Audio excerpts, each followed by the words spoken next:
So, as I was leaving last time, you said you are officially past diapers. No, Yeah. not diapers. Yeah, diapers. Yeah, it was very anticlimactic. I thought it was going to be like this, like, oh, jolly days, like a big celebration. But baby girl just, I mean, both our kids were very easy. I mean, Atlas, when baby girl came into the world, he was like, oh, she's wearing diapers. I'm not a baby. I'm taking my diaper off. Literally, like, ripped it off. Like, one day he was like, no, and just like threw it off. Yeah. We were forced into potty training that weekend. Baby girl basically did the same. She finally one day was like, she just pointed and was like, I don't want to wear these anymore. I'm done. I'm done. But So just because she didn't want to wear them didn't mean she was potty trained. right. But we do the method where it was basically just like 48 straight hours of nudity. And you're like, do you got to pee? Do you got to pee? Do you got to pee? Do you got to poop? We're putting you on the toilet. Like, so you just let them go naked for 48 hours. No, bottomless, but essentially naked. Because they're naked, they have a little less. Yeah, it's like, oh, I don't have a thing to go poop or potty in. And then luckily we had 48 hours of like, we're just going to stay home. And then you're just on them like a hawk, like taking them, go, asking them, just like constantly reinforcing that. Yeah. So she still doesn't want to go at school, at the toilet at school, which is understandable because she still isn't super comfortable with daycare yet. But I'm sure she'll be fine in like a month or whatever. Going at school. So they put her in a diaper sort of just for nap time. And I think she ends up peeing while napping, but she will not poop at school. She comes home and is like, okay, I'll go poop now. Has that not caused problems for her? Nope, not so far. Good deal. Yeah, I mean, it's fine. It's a little easier on the teacher right now. I understand too. It's tough for them because I'm trying to have some compassion. Like, she only has one teacher in her class. It's 1 to 9 as opposed to 2 to like 13. Are these preschool teachers like cleaning all these kids' asses? Yeah. Damn, that's crazy. Yeah. And so she's like, I can't really go spend 15, 20 minutes with her in the toilet, coercing her into going and leaving the other 8. Like, I'm like, I get it. It's fine. Is it one teacher? Yeah, because the switch happened. It just happens to be in our class. It's not a full class. So she only has one teacher to like 8 or 9 kids. But once you go above 8 or 9, then you have 2 teachers. But a floater comes around. So every so often another person drops in to check and everything. Isn't that intense? Not really, One because the person kids kind of play with themselves for the most part. How old are they? 2, 3? Almost 2, like 16 months to almost 2. Damn, that sounds... Most of them are like walking mobile, around. Like yeah. they all, once kids get around kids, they're just kind of all doing their thing. It's interesting.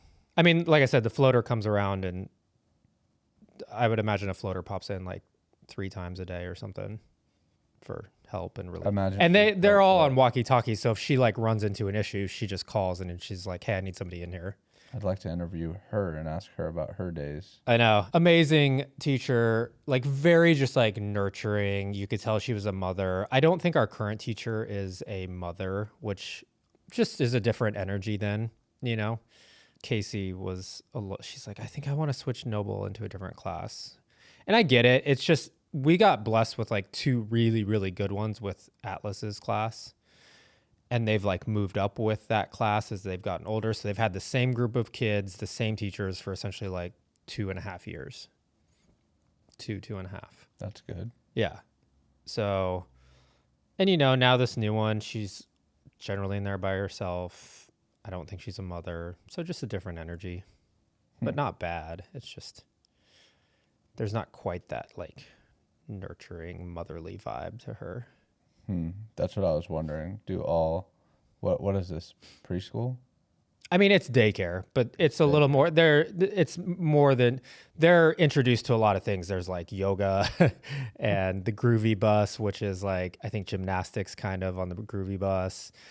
Obviously it's outdoor nature school. So there's goats there and they're playing with bugs. They're doing all sorts of stuff outside and getting a good like intro education to preschool, you know. I wonder how many of them are actually mothers. From what I would say, like 50%. maybe. But I don't know because there's a lot of classes. So I haven't met all the teachers or seen all of them. I mean, God bless them. They're taking care of a lot of kids and changing a lot of diapers and dealing with a lot of meltdowns. And Yeah. they're great. Yeah. They should be paid a lot more. That's a whole conversation. Yeah. When I was dropping our nieces and nephews to school a couple weeks ago, I was like looking at all the teachers. There's the whole system, you know, at drop off and pick up. There's, you know, the gym teacher standing outside with a funny hair on his head with a sign, you know, go this way, doing his thing, wearing a different outfit every day to make the kids happy. Are they in public school or private?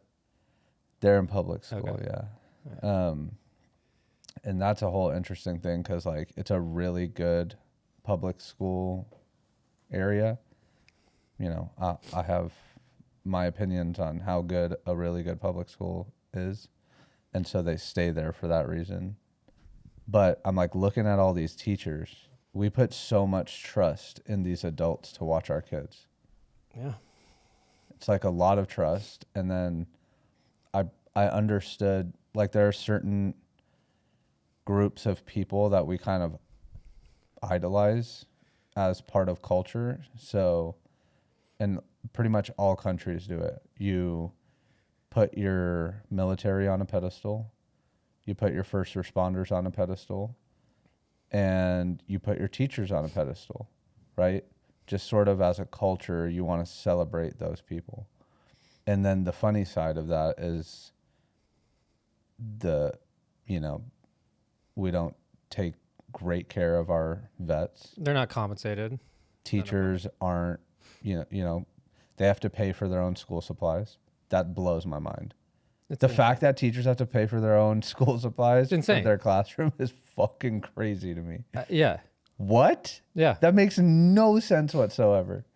And I feel like that's actually in part why culturally we pedestal them, because it makes up for the fact that the practical things aren't quite taken care of.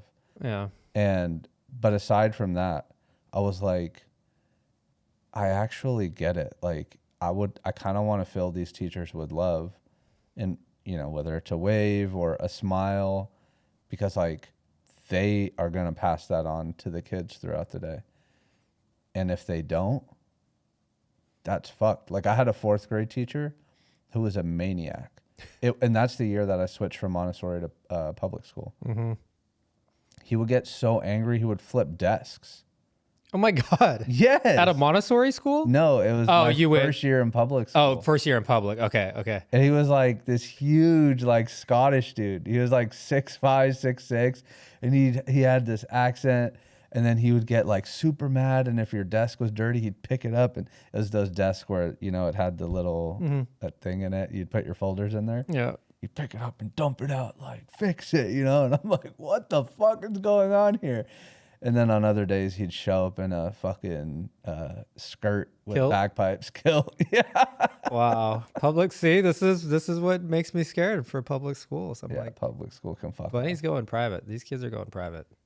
Yeah. Not even for, it's not even about like the bouginess of a private school. I'm like, they need to be around other kids who want to learn and create the way they want to. That's my biggest concern.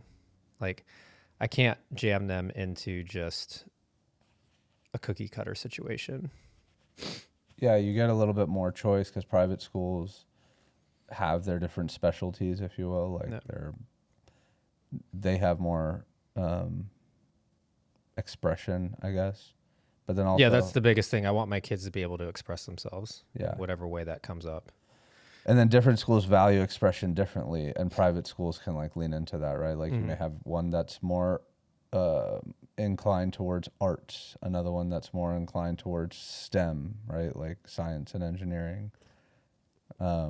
Another that's more inclined towards sports.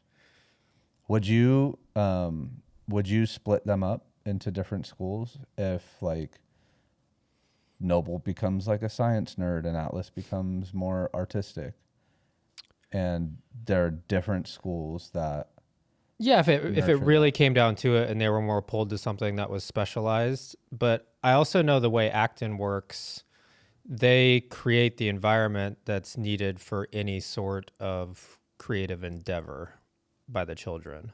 Hmm. And also we get to grow with the school. So right now, currently the Dripping Springs location,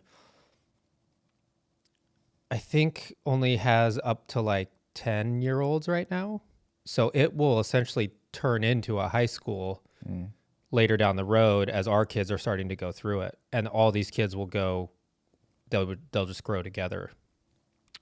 Now how that looks. So technically I don't really know what like Acton High School looks like right now because it doesn't even exist at the Dripping Springs location.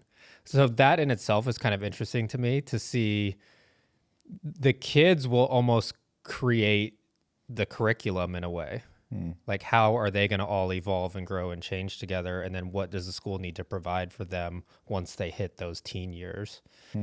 So that'll be interesting to see. But yeah, if it really came down to it and, you know, it clearly was like, let's say Noble was getting a little less interested in what was happening at school. But it's hard because I don't think that will necessarily happen because Acton does a really good job of providing what the kids are interested in. So, but yeah, I mean, I'm going to put my kids in places where they have the greatest chance to evolve and grow and learn and figure themselves out. How many I don't want to years? split them up. They're like, you can see them turning into BFFs right now. And it's the cutest fucking thing. Like Atlas was up early this morning. He's like, I want to go wake Noble up and hang out. And they were like, last night was a couple nights ago was the first night. We just switched our office and it's like so much nicer to hang out in there now. And there's just like a lot more room.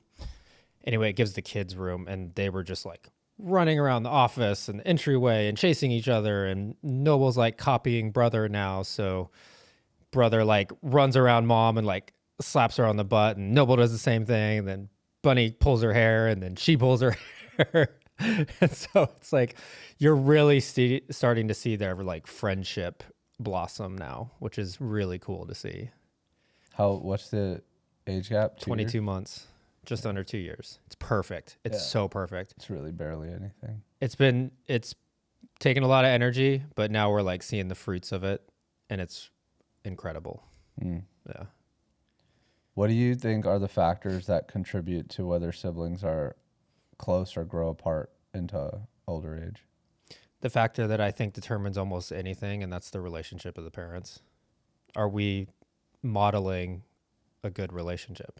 Are we modeling love and joy, growth, creativity, happiness, connection, unity? To me, the relationship between the parental units, and it can be, you can be divorced. That's fine. If that happened, I get it. You know, you got to do what's right for you as a parent, but have a civil co-parenting situation to where the kids still see that you respect each other and trust each other and love each other. Maybe not in love with each other anymore, but you love each other. And kids will turn out fine. I truly believe that. Turn out fine, meaning they'll be close with each other. I think they'll be middle age. within a range. So I don't think if there's a 5-year age gap, I think that's going to be a little tougher just because they're going to hit a point where it's like an 8-year-old and a 3-year-old are not really going to be close. That's just inevitable. Now, maybe after they get to 25, 30 or something like that, then they reconnect and that happens. But yeah, I think for the most part, you model a good relationship and your kids will have a good relationship. With each other? With each other, yeah. Is it important to you that they remain connected? Yes. But I'm not attached to, I mean, however they stay connected, they stay connected. I'm not attached to a certain way it has to be. I do think it's important, but if they drift apart, then they drift apart. You know, that's out of my control. But I want to believe with what I'm seeing currently that they will stay very connected. I mean, it brings you happiness to see them connected. Yeah, absolutely. Yeah, to be detached from that outcome is higher level shit right there. It's Casey and I very much believe and feel that their life is their life. We are here to just have some guardrails and guide them along the way. And to not project anything onto them, not project the life that I want for them onto them. It's their journey. I'm just here to give them the best opportunity to fulfill their purpose and their journey and figure themselves out along the way. So we all have like our higher self. So what you're kind of describing sounds like your aspiration, right? Like that's what you strived for, not to project onto them, to nurture them, creativity, expression, all these things. Mm-hmm. And then there's like our lower self, right? Where pushing them into something. This is what I think you should do. So what are the tendencies you have to catch yourself in most that are not in alignment with your higher aspirations? Casey's better at how there's this, I think the thing that comes to mind right out of the gate is that fine line of yes and no, which is I want them to express and try things out and freely do anything. And so I don't want to say no a lot. And it could be something as simple as like, oh, I know they're going to make a mess. And so maybe I'm trying to steer them away from doing something by saying no because it's going to end in disaster. Mm-hmm. Or to something as big as they want to go do a specific task that will maybe add to their creativity, and maybe in my mind, I'm thinking we don't have time, or we have something else going on, or I need to go take care of sister, so I can't say yes to brother. It's a delicate balance of like, I don't want to say no to them, but I don't want to be a yes man and just like let them go free for all. And then that potentially later in life becoming a somewhat entitled feeling because I never said no. But I don't want to stop them from their imagination or creativity just because maybe the outcome in my mind might be a tougher situation or something. Like, I'm trying to not let my own predetermined idea of what the outcome might be stop me from saying yes. I want to just let them do their thing. And that includes maybe a situation where they might get hurt. Like I probably have a tougher time with that than Casey. And I know that's just like her upbringing. Like her parents never said no, basically. Especially her. I mean, you know, Charles. Charles wasn't saying no to anything. He was in fact encouraging more craziness and chaos. So there's this thing that's coming up now because we put this new couch into our office and it's right in front of the windowsill. It's a big window. So the kids Atlas immediately climbed up on the couch, then climbed up on the windowsill, and then is now jumping down onto the couch. With the potential of not a very deep couch. So in my mind, I'm like, yeah, you could jump, but you could also clip the edge and then fall onto the ground. Yeah. So I'm trying to and then of course sister wants to do exactly what he's doing. And so I know Atlas is pretty coordinated to handle it. And even if he does fall, I think he would injure himself less. Whereas baby girl, I'm like, she's still in that little bit of delicate stage where I'm like, fuck, you could really fuck up your arm here or your head or something. But I don't want to say no to her. I want her to experience that excitement and be able to follow her brother and do those things. And also, I don't want her to break her arm at 2 years old. Right. So it's this constant balance of yes and no, back and forth, that I have to police myself on because I don't just want to say no because of a fear of mine. In that, like, let's take the couch example. What is the value in yes and what is the value in no? Like if you chose either direction. Well, the value in yes is that they're just getting to be in joy and do the thing that they want to do, which is climb around and jump and experience this new couch and the physicality of it even, they're learning how to climb and learning how to jump. And even if we're getting super technical in it's like gauging distances and understanding that, perception and all that stuff. So allowing for that to happen. The only value in no, which is an unforeseen potential outcome of mine, is the value is you're not going to hurt yourself. But I don't know how bad they may or may not hurt themselves. What's the risk in no? I wouldn't say there's necessarily a risk, but if I'm trying to catch myself in that, I don't want it to potentially lead to more no's just because of the potential risk of injury in that situation, let's say. As a habit on your part? Or Yeah, I don't want it to be like a habit, just like oh no, that you could hurt yourself. Which I feel like I'm pretty good at because I'm, like I said, Casey is she allows a little more freedom than I do. I think it's also just a bit of dad where I'm like, I want to be there to protect you. But I think about like even out at the play structure and playground and stuff, like I pretty much will let just baby girl go. It's only when she's like teetering on the edge somewhere where I'm like, ugh. You mentioned the word entitlement, like saying being a yes man and that creating entitlement. So how does saying no create the opposite of entitlement? Well, let me caveat that with, I don't think just constantly saying yes will create an entitled child. I think there's the potential for that. Whereas just as much, I don't think if you say no all the time, it will create a not entitled or an unentitled person. I think what's important is actually being honest and explaining out the yes or the no to them as to why. We talked about it with leadership and a team and how similar it is to parenting. The last thing I'm ever going to fucking say to my kids is because I said so. Right. Like never. It will be, this is the explanation why. And some might say like, oh, that's beyond their capabilities of understanding that. Maybe not. Maybe somewhere in there it's computing.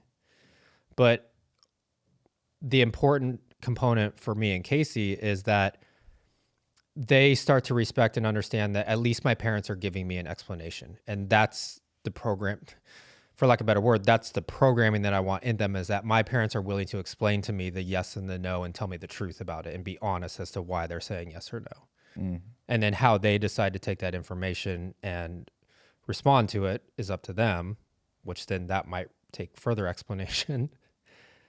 But that's my biggest thing. Is there's going to be a reason behind the yes or the no all the time. So we've been having this discussion a lot, which is, I agree with you. That's basically how I think about it as well. Aspirationally, I always want to provide kids with the rationale for why I'm saying a yes or a no. One thing real quick, let me finish this thought. The other reason that I think it's important to do the yes or the no with a rationale is because it's evolving me too. Like, I want to know why I'm saying yes or no. I don't want it to be just this habitual yes or no. Like sometimes I even have to catch myself as to, okay, why am I saying yes? Is this a programming on my part that I'm just saying yes to it because of how I was brought up or something like that? Or what the last 10 years of my life experiences has brought me? Or am I saying no just out of fear of physical injury or something? Or is there a deeper underlying meaning? Like it allows me a chance to like check myself if I know I always have to give an explanation. It creates more self-awareness Yeah. of why you're saying yes and no, and you may give them a reason one time and be like, that didn't sit well. Yeah. So play this out into puberty where things get interesting, right? How do you talk about sex with your kids? Man, I don't know yet. I've actually thought about this a lot of times already. Yeah, I think about it a lot. And I don't know. But I think it will come down to just honesty. Like, I want to talk to my kids like they're adults. I would rather assume that they can handle the information than assume they can't. Like, I don't like it when I see parents say, well, I told them this way or did this because I wanted to shield them and protect them and yada, yada, yada. I don't know how my kids are going to digest the honest information that I give them. But just assuming that they're too young to handle it, I don't want to do that. I would rather assume if I am honest, and of course still be choice with my words and the way I deliver it, but I would rather be honest and assume that they will handle this information, because what they will take in and what their body and their energy will recognize is that my parents are being honest with me. They can see that I have integrity by telling them the honest truth, which I think that supersedes figuring out if I'm going to protect them by maybe not giving them all the information or telling them in a more like kid way, as opposed to just giving the honest adult truth. So there's the conversation part of it, and you're saying be honest. And then there's the boundaries part of it, or at least the attempt at boundaries. How do you deal with that half of it? Granted, these are chemical factories. They're hormone factories, right?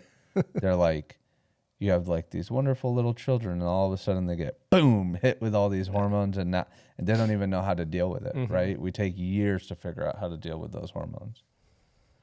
So do you give them the information and then just trust that they're going to make good decisions on it?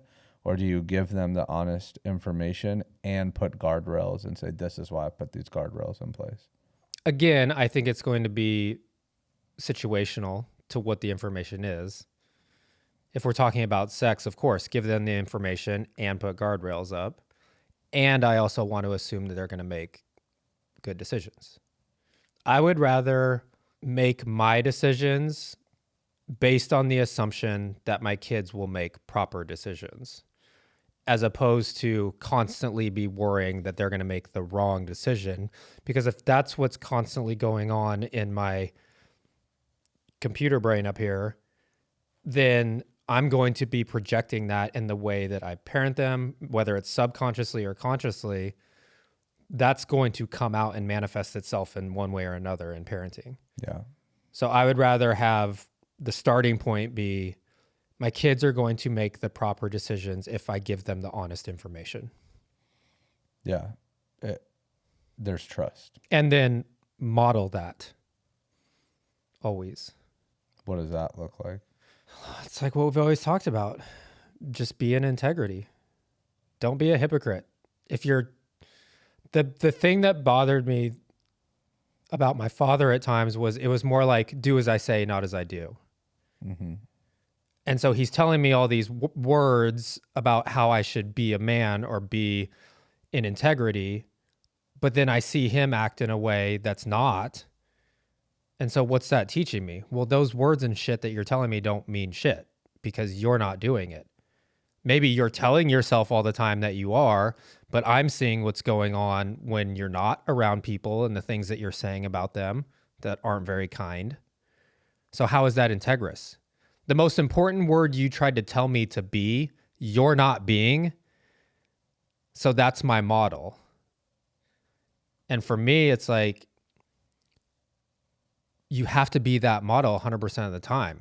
Sure, you're going to make mistakes, but then that's where you come in. That was the other thing with my dad, is that I never really saw him apologize for his behavior or his actions or anything. So sure, yeah, you're human. You're going to make mistakes. You're not a perfect dad, but you can still go apologize to your son or apologize to your wife and your son's mother in front of him so he sees that action. Mm-hmm. But if you're never doing those things, then you're completely out of integrity, and everything that gets filtered through you now down to me is already polluted because I've seen you out of integrity. So nothing you say means shit to me anymore. And that's the thing that I want to specifically pass off to my son, and of course my daughter, but more so my son, because that's the thing I want to heal in our family, is that I have to be in integrity 100% of the time. And that might mean, yeah, I fucked up, but my son is going to see me take ownership of that. That pretty much deals with all scenarios. All scenarios. Taking ownership of your mistakes. It's not. My dad told me all the time to do that, and which I get it. I can logically and conceptually understand that. But the fact of the matter is, I never saw him do that. So I didn't have a model of like what that looked like, what that felt like, the humility that was involved in that, or the empathy towards another person that may be involved in that. Like none of that stuff I ever got to see. And then you're sitting there telling me these things, but those words again don't mean shit because I saw you out of integrity. So therefore I never learned all of that stuff. And that's the thing that I'm changing with my son is the integrity component. I think everything else, as long as that is there, I think 99% of all the other issues that can potentially come up won't come up. Because then my son trusts me. He trusts that what I'm telling him is honest and true, and it's in my best interest and in his best interest. So all the things that we'll have to talk about or filter through, or the things I will want to impart on him, he'll trust that it actually is in his best interest.